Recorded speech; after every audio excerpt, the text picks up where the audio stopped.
of the world's most modern planes lies at the bottom of the sea, with 187 passengers and crew inside. 060 true. Yeah, we definitely got lights. The Boeing 757 left the Dominican Republic in February 1996 with a plane load of German vacationers. Minutes later, it plunged into the sea, into shark-infested waters. There were no survivors. The tragedy brings about a remarkable operation to retrieve clues from the wreck. The U.S. Navy deploys its state-of-the-art submersible, Curve, a robot that flies underwater, operated by a pilot in a ship above. 7,000 feet down, Curve's antenna picks up the feeble signals of one of the plane's two black boxes, coming from a pile of wreckage on the seabed. It's like, well... It's the plane's flight recorder, which logs how the pilots have been flying the aircraft. Back in the labs of the National Transportation Safety Board in Washington, this box will solve the mystery of the ill-fated flight. Investigators found that a cockpit instrument wasn't working. The captain knew it, but took off anyway. Everyone aboard paid the price. The higher the plane climbed, the faster the faulty instrument told the pilot he was going. He continued to slow down until the plane stalled and fell out of the sky. I know. The wreckage and the bodies still inside will be left here, a lasting monument to a pilot's mistake.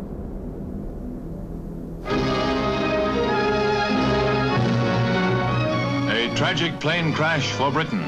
After flying 150 million miles, a Viscount, flagship of the British Overseas Airways, crashes into a housing development near the Manchester airport. 20 aboard the plane perished. 40 years ago, most accidents were caused by mechanical failure. Today, in 2 out of every 3 cases, the pilot is to blame. The reason is simple.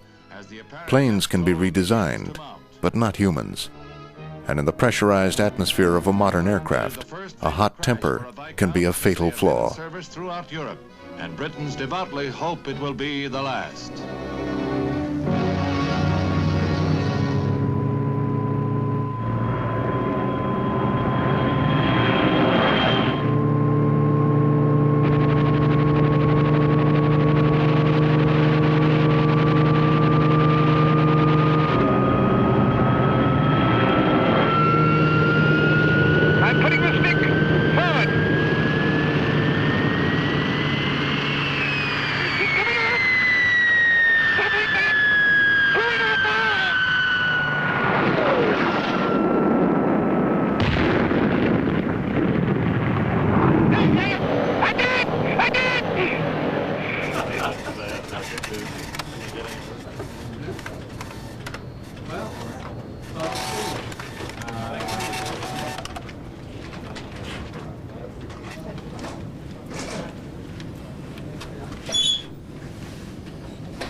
Young man, let me tell you something.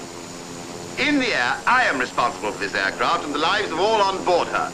And neither you nor anyone else, including the chairman of the corporation, is going to induce me to take her 1 inch off the ground until I'm absolutely satisfied she's in perfect order. Do I make myself clear? Those lines could have been written for Captain Stanley Key. Key was a decorated World War II pilot and a training captain. But younger colleagues found him brusque and overbearing, and a stickler for discipline. Captain Key flew for British European Airways, later part of the giant British Airways. In 1972, BEA's younger pilots were fighting for better pay, and they were prepared to disrupt flights to get it, a tactic that enraged some senior captains. Among them, Stanley Key.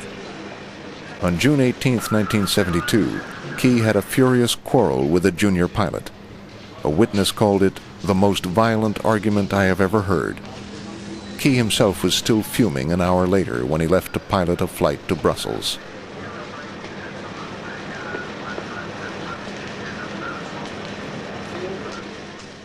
Key was a very senior pilot, and he was renowned to be a very good operator and a stickler for correct operation. The other two pilots were both quite junior by comparison. In fact, the co-pilot was only 22, very young, very inexperienced, and Key was somewhat suspicious of the abilities of these younger pilots. He was known to be a rather brusque character, and with these very young co-pilots with him, the atmosphere would not have been pleasant at all. That kind of environment is not something that would be accepted in this day and age.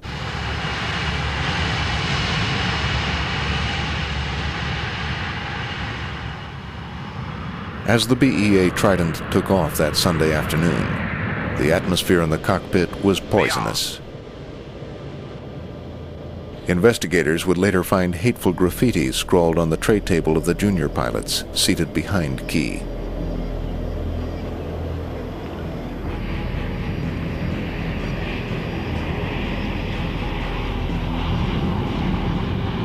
It was Captain Key's last flight. 2 minutes after takeoff, the Trident fell to earth in a field near the British town of Staines. Incredibly, although the field bordered a busy highway, the crash went almost unnoticed. Residents were on the scene before police and firefighters were even alerted, but there were no survivors.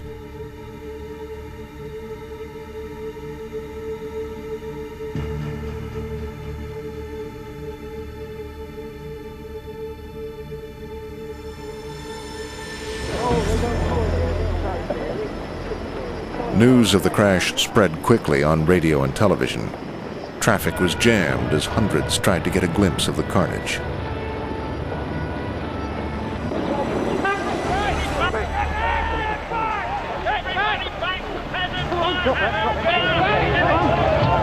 Come on, get back! That goes up, we'll be dead, lover. Come on, move!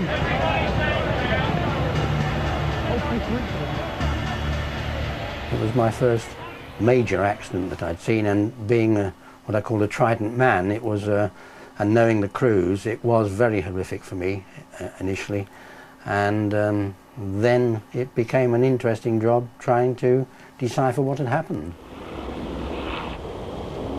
When Ray Davis began to examine the wreckage, he made a disturbing discovery. There was something strange about the wings. On jets, the wings are narrow and swept back so they can fly fast at high altitudes. But that means that at low speeds, such as during takeoffs, they don't generate enough lift. To compensate, most planes have flaps on the back of their wings that can be extended to give them more lift. The Trident had something extra, flaps on the front of the wings too, called droops. A large amount of lift would be generated by the droops, much larger than the flaps, and so the lift-producing qualities of the droops were very good. This has shown up in the fact that the aircraft had to be at 3,000 feet and at a speed of 225 knots, with a lot of airflow over the wings before the droops could be brought in. There was no cockpit voice recorder aboard the Trident, but there was a flight data recorder. It confirmed that a terrible mistake had been made. Okay, V1, rotate. Okay, the gear up. Okay, gear selected up. Using information recorded in the black box, two of Captain Key's former colleagues, now senior captains for British Airways, show what happened that afternoon. They lifted off at about 143 knots and climbed fairly rapidly up into the low cloud base which was covering Heathrow at that time, and they immediately experienced a certain amount of discomfort with the wind and the turbulence. And at 90 seconds the co-pilot would have cut the power back and raised the flaps. The heading is turned left towards Epsom. At about that same time they would be starting the left turn, which was part of the noise abatement departure, and at some point after that the droops were raised, and this caused the aircraft to go into an immediate stall.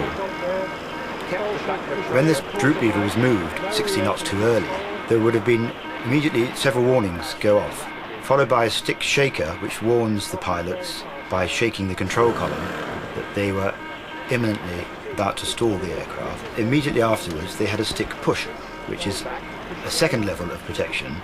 A ram pushes the control column forward to physically force the aircraft out of the stall position.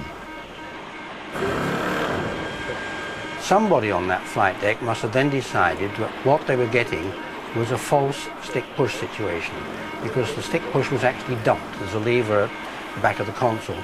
That was pulled, and then the nose just came up and it went into the deep stall, because now there was nothing to protect it.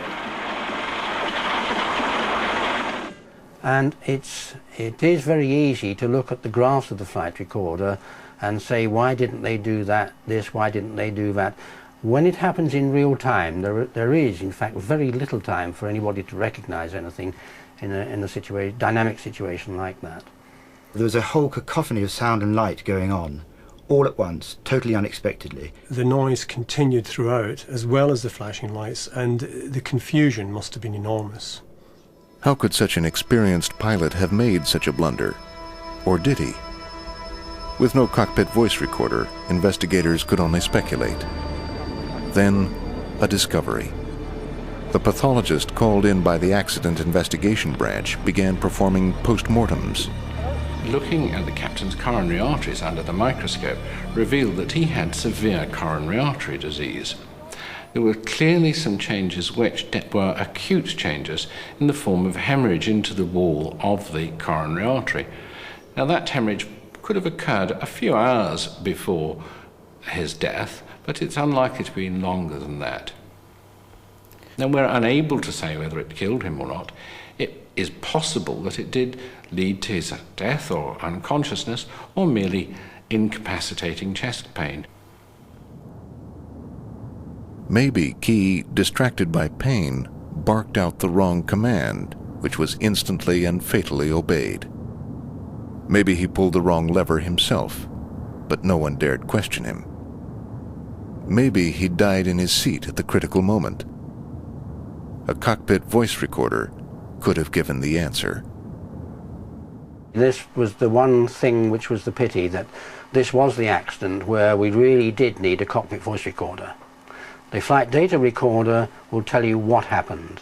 The cockpit voice recorder will often tell you why it happened. And in this particular case, we didn't know that, and nobody could prove exactly what happened. With a CVR, we may have had evidence of a medical condition, we may have had an argument, we may have heard a command which had been misinterpreted, but without the CVR, nobody will ever know for certain. With all the flight data recorder evidence we had and the wreckage evidence, nobody will know for certain what happened on that Trident. Staines proved a turning point in British aviation. From then on, cockpit voice recorders became mandatory on all British passenger planes. They're now standard equipment on nearly all the world's commercial aircraft. Staines also proved something else, that a captain's personality could be a matter of life and death. But it took an even bigger disaster to drive the point home. An old film records the historic arrival of the first jumbo jet at London's Heathrow Airport in 1970. Pan American Airways Clipper Victor 747. 7 years later, this very plane would lie in ruins, shattered in the world's worst air crash. 583 people died because a pilot was in a hurry.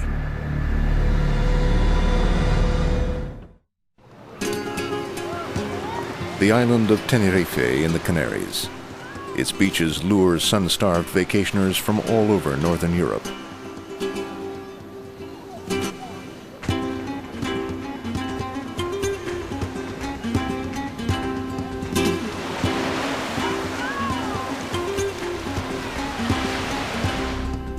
High above the beaches, literally up in the clouds, is Tenerife's Los Rodeos Airport, now rarely used since it became the most notorious airport in the world. 1,000 people have lost their lives here in airline accidents. The reason? Los Rodeos is shrouded in clouds on most days. Sunday, March 27, 1977, was just such a day. Flying to the Canaries were two jumbo jets, Boeing 747s, both charter flights. One was a Pan American plane full of tourists, the other a Dutch jet from KLM Airlines. One of the many strange things about that day was that neither pilot had set out for Tenerife. We were starting our descent for the approach and landing at Las Palmas, our original destination. And as we were doing that, we got a call from air traffic control to divert immediately to Tenerife. When a terrorist bomb exploded on the next island, this small airport suddenly became choked with planes. The co-pilot on the Pan Am Jumbo was Bob Bragg. It's the first time he's been back to Los Rodeos since that Sunday in 1977. 20 years later, bits of his plane still lie all around. When we landed here, the entire ramp was completely and totally congested. There were probably 20 to 30 airplanes that had also diverted and were parked here, which necessitated us having to go way down to the end here and park. By now there are 400 people who've been up all night, half the day before possibly, and they don't quite understand what's going on. And our information was certainly limited at that point. We really didn't know the circumstances or what had actually transpired. The facilities on board, I suppose by now were a little, well, it was busy, let me put it that way, and everybody was restless. The Dutch pilot, Captain Van Zanten, was getting restless too. His plane was parked alongside the Pan Am, and the American pilots could hear him constantly on the radio, anxious to be on his way before he ran out of flying hours. He was very irritated about the situation, as I'm sure all of us were, because most of us had been flying all night long, and we were all anxious to get to our destination. Basically, about that time, he decided to start refueling. Concurrent with that, they opened up the airport at Las Palmas. So the engineer and I got out and walked and measured the wingtip clearance between the KLM 747 and our 747. And we found out that we were about 12 feet short of being able to get around him and taxi out. So we had to wait for the KLM airplane to refuel. The two aircraft were parked at the wrong end of the runway for takeoff. With so many planes choking the airport, the only way to get to the correct end was by taxiing up the runway itself. Drawing on the investigator's report, this simulation recreates the accident. Air traffic control ordered the KLM to go first and wait when it got to the far end. The Pan Am would follow, but would turn off the runway about 3/4 of the way down to let the KLM take off. By the time we got the clearance that we were going to leave and take off, people were very happy by then. They were quite elated. These were people who were going to meet a cruise ship in the Canary Islands and cruise around the Mediterranean. And a lot of them were senior citizens that had come from California. As the Pan Am entered the runway, clouds began to roll down from the surrounding hills. The American pilots soon found themselves inching through the dense mist looking for their turnoff. By now, the KLM pilot had already reached the far end, turned, and was anxious to be on his way. The tower called us and asked were we off the runway, and I said negative, we're still on the runway, but we will report clear of the runway. We looked up and we saw the KLM airplane's lights, and I immediately saw the lights shaking, and I said, I think he's moving. And then it was very obvious that he was moving. So I started yelling, get off, get off. And the captain turned the airplane, went to full power on the throttles. As we were turning, I looked back out of the right window and couldn't believe it, that he was doing what he was doing. And I'll never forget, I saw the rotating beacon underneath the belly of the airplane. I closed my eyes and ducked. And I didn't even think he'd done us any damage. It was very little noise, very little shaking or anything. I was just very, very aware of things in slow motion, and everything was flying around, and all of a sudden everything settled. and nothing looked like it had before. I didn't see anything I recognized. There were no people around. When I looked up, it was obvious that he had done us a lot of damage. The windows were completely gone. I looked back to the right wing was on fire. I looked back to the left, and the entire upper deck lounge was gone. We had 28 people up there, and there was nothing left. It looked like someone had taken a big knife and just sliced the entire top of the airplane off. I could see all the way to the tail of the airplane. So I reached down to try to shut off the engines with the start levers, which controls the fuel to the engines. That didn't do any good. Obviously, all the controls were severed. Then I reached up to get the fire control handles, which is up top, which shuts the engines down. And that's when I discovered that the top of the cockpit was gone. I looked around. There was no side of the cockpit left. So I stood up and elected to jump over the side, which was about 48 feet. Dorothy Kelly found herself in the cargo hold, but managed to climb to the top of the blazing plane. I looked over the side, and it was like looking out of the second floor window from my house with nothing but jagged metal, and my thought was, by now I had lost my shoes. I've survived this, and I'm going to kill myself jumping out of here on all that debris down there. When Dorothy Kelly jumped from the blazing plane, she broke an arm, fractured her skull, and became a heroine by rescuing the captain and tending the passengers. People were lying all over the field, hurt, certainly bloody, very, very badly injured. One thing I remember in particular, there was a man who had his clothes almost completely blown off him. He was just wandering around in a daze, and I remember I kept trying to push him off to the side and get him away, and he would just keep coming right back into all the action.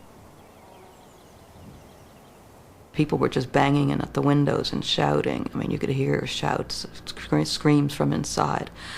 And that was probably my most vivid memory, and what has hurt the most through all those years is remembering all those people and hearing them scream and realizing that they were being burned, and they weren't not going to get out because there was no way we could get to them.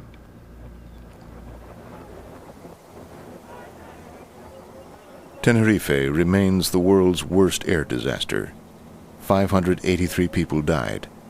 Everyone aboard the KLM plane, which burned up on the runway, and all but 77 of the Pan Am passengers.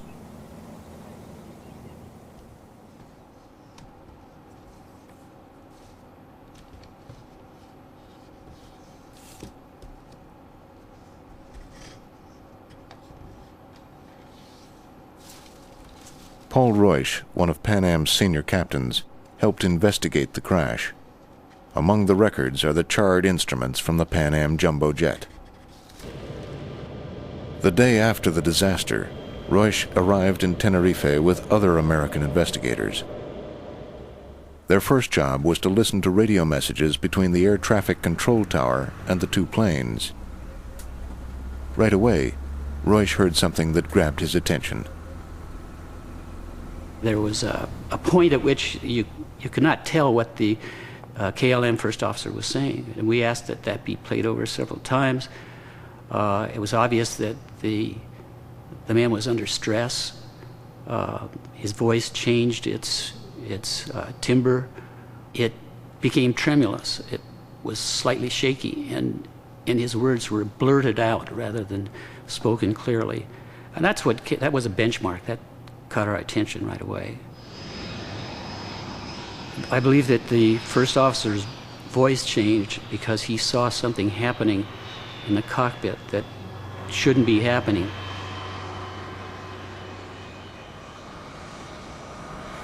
The cockpit voice recorder from the KLM plane furnished the next clue to the mystery. As the KLM plane reached the end of the runway and turned, Captain Van Zanten immediately pushed up the throttles to take off. First officer said, "No, wait a minute, we don't have our air traffic control clearance." The captain said, "Yes, I know that." He pulled the throttles back. "Now go ahead and call for it." The tower gave Captain Van Zanten his air traffic control clearance, which tells him only what route to follow. To actually take off, Van Zanten had to ask permission, but he never got that far. As the first officer was reading the clearance back to the controllers, the captain again commenced the takeoff. He pushed the throttles up. He said, "We go." The aircraft started to roll. The first officer sensed that this was not right. He knew that they hadn't been cleared for takeoff, and so he blurted out, "And we are taken off, or we are at takeoff." It wasn't even that clear. The words are difficult to comprehend, and the tenor of the voice changes. It's obviously very tense. But he felt that he had done his part in letting people know that they were commencing their takeoff. All this time, the Dutch airplane was accelerating down the runway. The flight engineer in the Dutch cockpit heard the words from the Pan Am airplane saying, "Roger will advise when we're clear," and he questioned the captain and the first officer. He said, "Then is he not clear then?" And the Pan American and both crew members said, yeah, he's clear. At that point, they were just entering the heavy cloud. They saw the Pan Am aircraft desperately trying to get off the runway, but it was not in time. The rest is history. Here, this one. Here.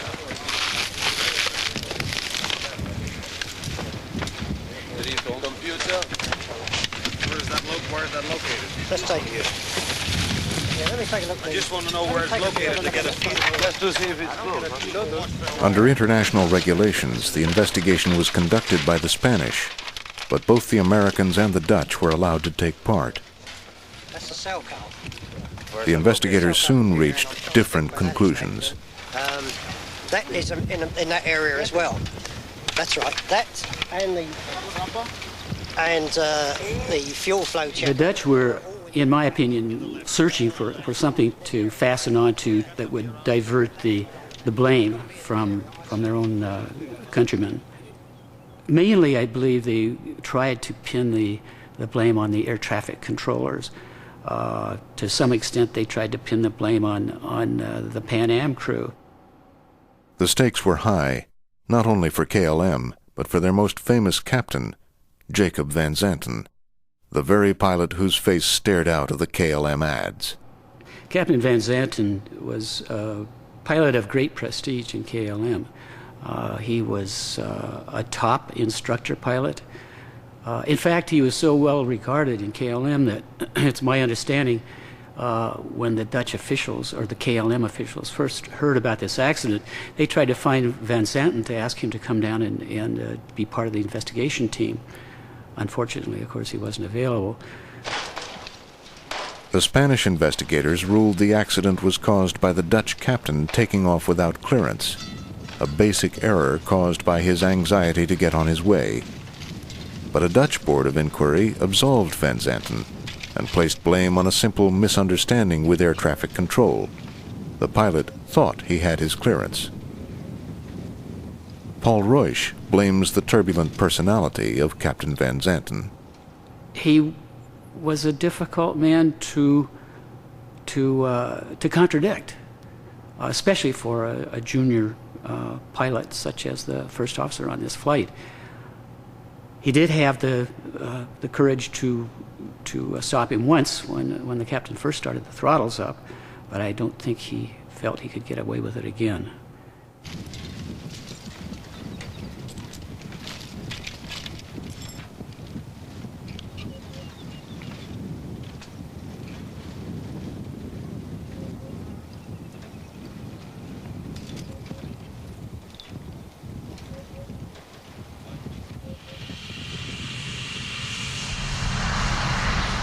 United is one of the world's biggest airlines.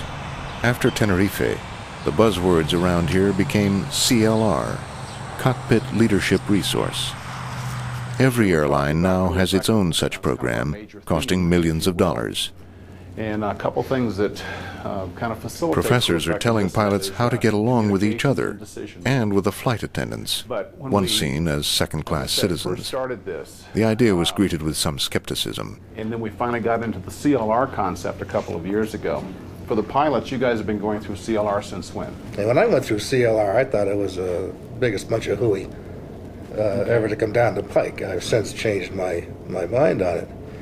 But there was one section where the 5 pilots jumped on the other pilot and made a list of adjectives to describe this particular pilot once it was all over.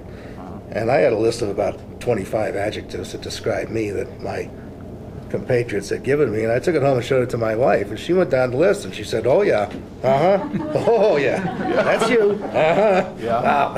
And you said it is not, right? And I said, "It is not." Yeah, yeah. And thinking about it, I said, "Well, gee, maybe it is." Yeah.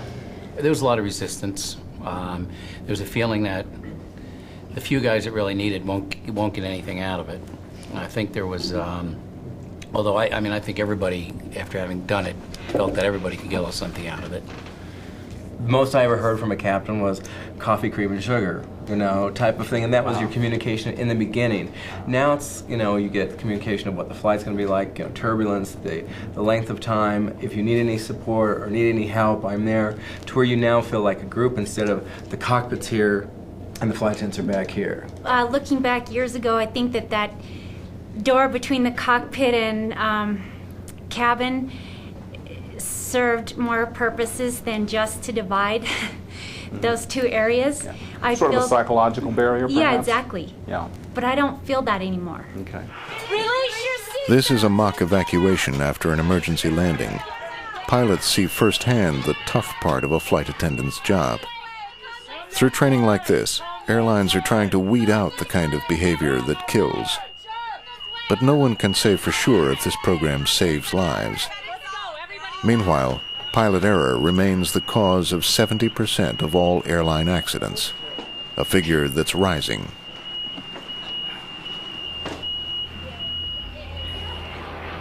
Aircraft manufacturers have tried to fix that problem by designing the pilot out of the cockpit. This is the first fully automated plane, flown by a computer.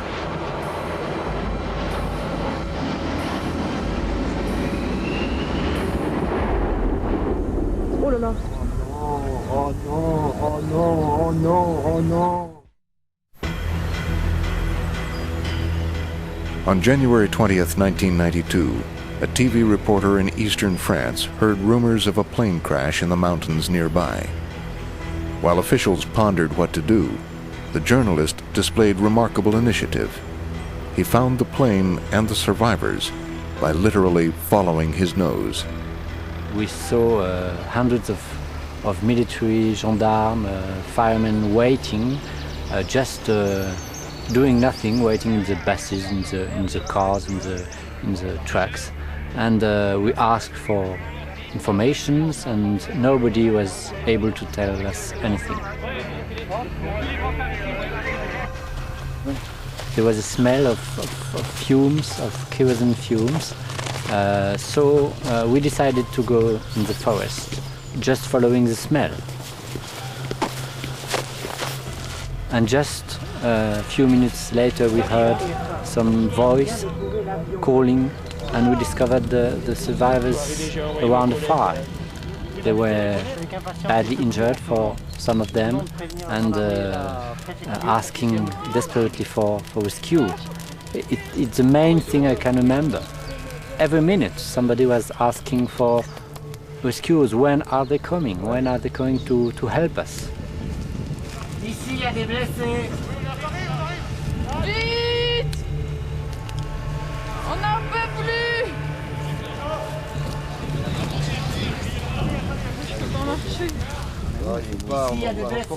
There was a child, a young child, about 10 years. He was in the arms of a man, and it was very emotional to see these people waiting for more than 4 hours, and alone in the forest and in the snow and in the cold, and it was very terrible. La grande pierre. Je vous en prie. I had a phone in my pocket, so the first thing I did arriving there was to call for the fire station and saying, I'm a journalist, I'm at the place where the plane crashed, and you have to come. The first survivor to be taken away from the site was a little girl of 18 months, and a gendarme took him in his arm and took her to the ambulance. And then, little by little, the survivors being able to walk were evacuated. Then others being injured had to wait for hours. And we know now that at least 2 people died during that time. The plane they were on was an A320 Airbus belonging to Air Inter, the French domestic airline. It was flying from Lyon to Strasbourg when it plowed into a mountaintop, the 3rd catastrophe involving the world's most advanced aircraft in less than 4 years.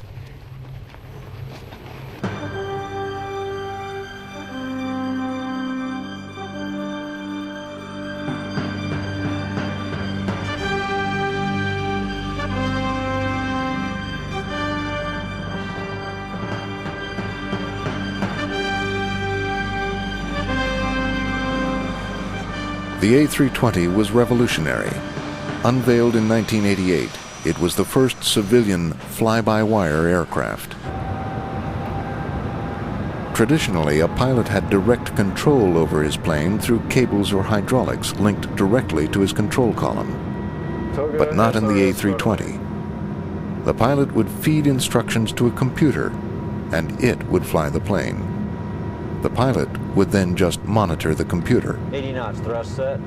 Electronic displays dominated the new so-called glass cockpit, and the control column was replaced by a side stick, like those on a computer game.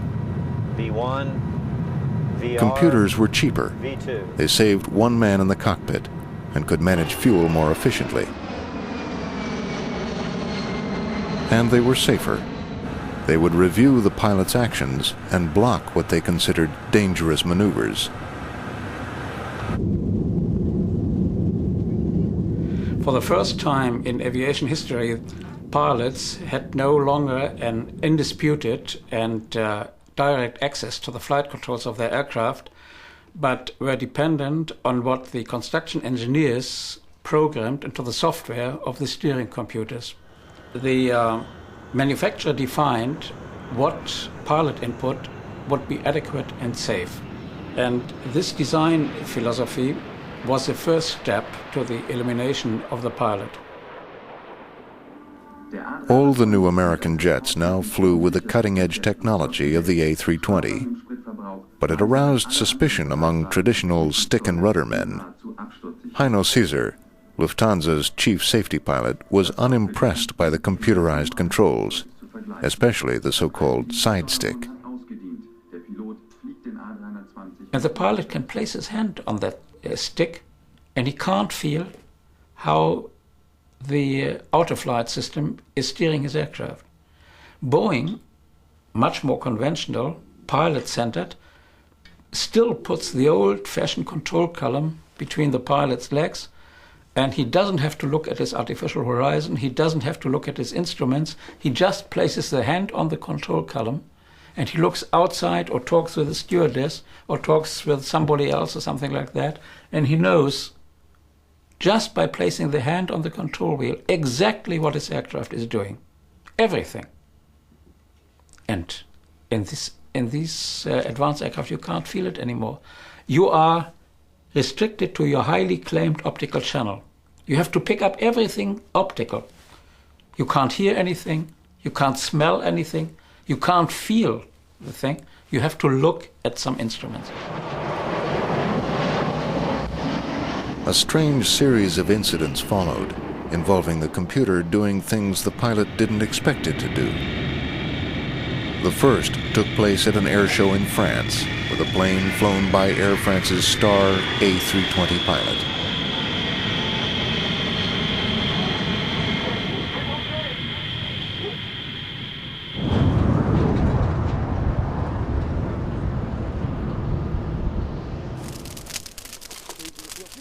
Miraculously, the pilot survived. 3 passengers did not. The pilot blamed the computer, claiming that he tried to climb, but the computer wanted to land. The official report blamed the pilot, and he was later convicted of manslaughter. In 1991, passengers on a German Airbus had a terrifying flight into Moscow.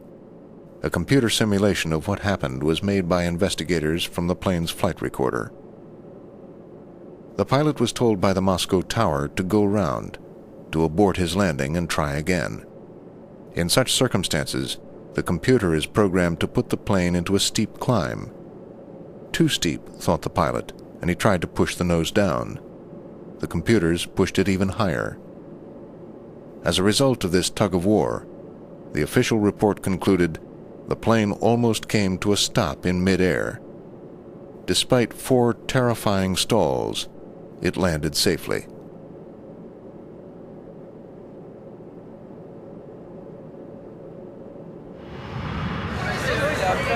Other planes had brushes with death, like this one over Paris in 1994, when a Romanian pilot fought the computer for control of his aircraft.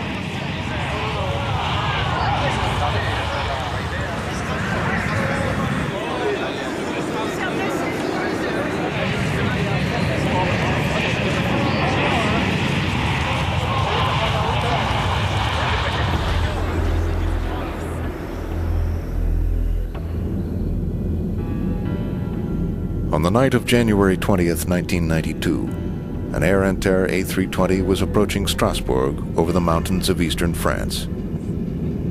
Flaps vers tout. Flaps sur deux. Based on the official report, this Air Inter A320 captain recreates that flight, and the small but fatal mistake it's believed was made as the plane began its descent. These dials program the computer. This is what should have happened. The pilot enters the angle of descent he wants, 3.3 degrees FPA. That same dial has 2 functions. It also governs vertical speed, VS. If the pilot left it in the wrong mode, he actually told the computer to descend at 3,300 feet per minute.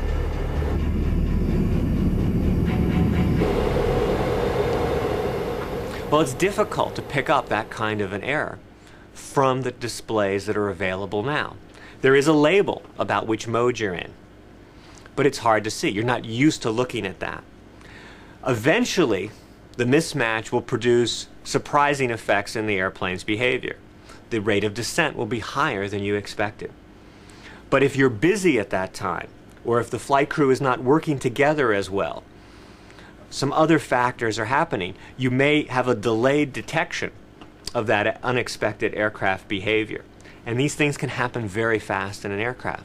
45 seconds may be all the time window that you have to realize that what you expect to be going on is not what's really going on, and the aircraft is being flown into a hazardous situation. Bien done. C'est à deux.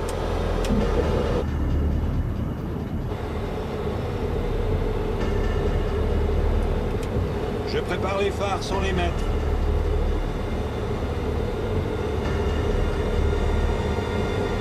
Ok, on rappelle le moment final.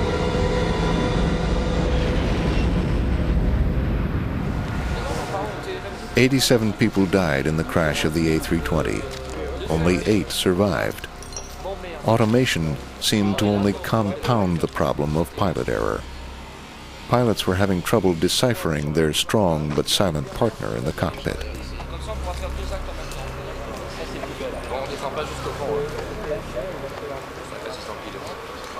And they say things like, what's it doing now? What's it going to do next? How in the world did we get into this mode? How do I stop it from doing this? Why won't it do what I want? I know there's a way to get it to do what I want. These are all indications of a breakdown in coordination, in team play between the automation and the flight crew. The problem isn't going to go away. This flight management system is on all of the modern airplanes by all of the different manufacturers, whether the MD-11, the Boeing family, 757, 767, or the new 777, the Airbus series, All of these flight management systems impose the same kinds of roles and challenges for the flight crew. Yes, there's detailed differences, but overall the same challenges apply regardless of the specific type of modern aircraft. All of the modern aircraft are vulnerable to this kind of a scenario. The pilot's days may be numbered. The technology exists to do away with him altogether, and some would argue to do so, but not, of course, the pilots themselves. When the computer chips are down, they believe they're the only ones who can get us out of trouble. Okay, go ahead and recover. And just push the side stick right over there toward the forward corner of the aircraft.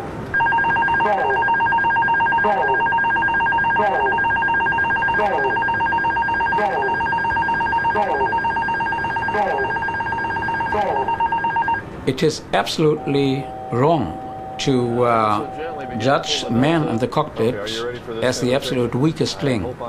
He is of absolute flexibility, superseding any computer, and he is the only flexible link in the chain of events. If you are looking at the 14 million departures we are having every year, in hundreds and thousands of cases, the pilots prevented the accident by their action. And recover.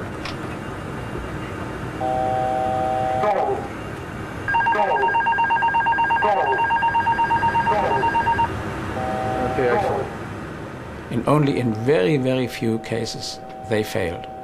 And this mount up to approximately 15 total losses a year, with an average of 500 deaths. In Germany, we are having 8,000 dead on the streets every year.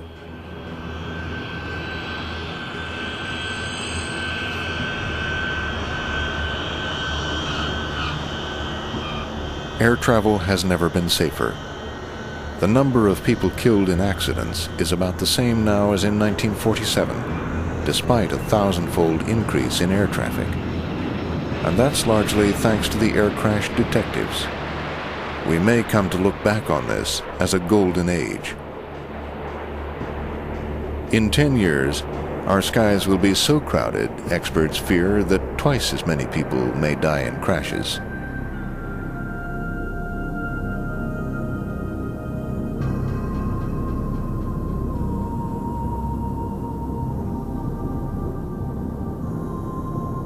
Well, most of us can walk, most of us can drive, and most of us can swim, but most of us can't fly.